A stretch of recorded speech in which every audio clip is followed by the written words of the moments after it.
अस्सलाम वालेकुम नाज़रीन, मैं हूं आसिम खान और आप देख रहे हैं BBN चैनल। आइए देखते हैं आज की top 10 news. United Nations relief and works agency ने कहा कि गाज़ा स्ट्रिप का 69% हिस्सा अभी भी इजरायली नकल मकानी के अहकामात के तहत है। एजेंसी ने यह भी बताया कि इजरायली शेलिंग और 7 हफ्तों से जारी एड ब्लॉकेट की वजह से गाज़ा की इंसानी सूरत हाल और ज़्यादा ख़राब हो रही है। UN स्पेशल एनवॉय हांस ग्रनबर्ग ने हाल ही में अमेरिकी हवाई हमलों के हवाले से गहरी तशवीश का इजहार किया। हांस ग्रनबर्ग ने सोशल मीडिया प्लेटफॉर्म X पर कहा, मैं इस बात पर गहरी फिक्र का इजहार करता हूँ कि इन हवाई हमलों का असर सिविलियन अफराद, खासकर ट्रक ड्राइवर्स और पोर्ट वर्कर्स पर बड़ा है।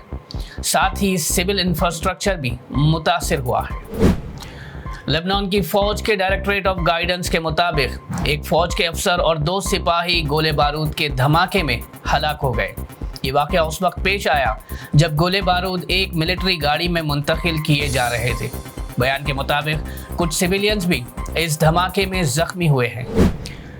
पोप फ्रांसिस, जो दुनिया भर के 1.4 बिलियन कैथोलिक्स के मजहबी रहनुमा थे, वफात पा गए। उनकी उम्र 88 साल थी। वो मुख्तलिफ उम्र से मुताल्लिक़ बीमारियों का शिकार थे और 1 महीने से ज़्यादा अरसे तक दवाखाने में ज़ेरे इलाज थे। यूनाइटेड स्टेट्स नायब सदर JD वांस 4 रोज़ा ऑफिशियल विजिट के लिए अपनी बीवी और 3 बच्चों के साथ भारत पहुंच गए हैं। उनका ये दौरा US और भारत के रिश्ते और स्ट्रेटेजिक टाइज को मज़ीद मजबूती देने के हवाले से अहम माना जा रहा है। वज़ीर आला नरेंद्र मोदी ने उन्हें खाने के लिए दावत दी, जहां दोनों के दरमियान रस्मी गुफ्तगू भी होगी। हरिद्वार की एक अदालत ने जितेंद्र त्यागी को 2021 के धर्म संसद हेट स्पीच केस में बरी कर दिया है। Chief judicial magistrate Avinash Kumar Srivastava ने कहा कि जितेंद्र त्यागी के खिलाफ काफ़ी सबूत नहीं थे, इसलिए उन्हें बेनिफिट ऑफ डाउट की बुनियाद पर रिहा किया गया है। Former chief election commissioner SY Qureshi ने BJP MP निशिकांत दुबे के मुस्लिम कमिश्नर वाले बयान का जवाब दिया। उन्होंने कहा कि वो एक ऐसे भारत पर यकीन रखते हैं जहां अफराद उनकी मेहनत और काम से पहचाने जाते हैं, ना कि उनकी मजहबी पहचान से। जम्मू और कश्मीर के कई इलाकों में तूफ़ानी बारिशों ने अफरा तफरी मचा दी। रामबन डिस्ट्रिक्ट सबसे ज़्यादा मुतासिर रहा, जहां बागना गांव में ज़मीन खिसकने की वजह से कम से कम 3 अफराद की जान चली गई। लगभग 30 घर बर्बाद हो गए, कई गाड़ियां तबाह हो गई और जम्मू श्रीनगर हाईवे दोनों तरफ से बंद हो गया। तेलंगाना में गर्मी का कहर जारी है।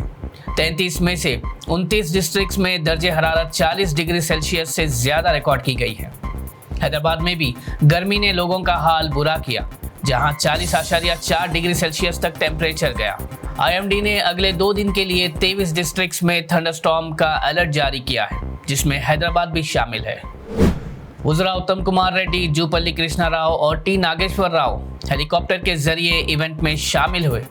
हेलीकॉप्टर के आमद पर धूल का बड़ा बादल उठा, जिससे वेलकम आर्क्स और कई स्टॉल्स गिर पड़े और लोगों में अफरा तफरी मच गई।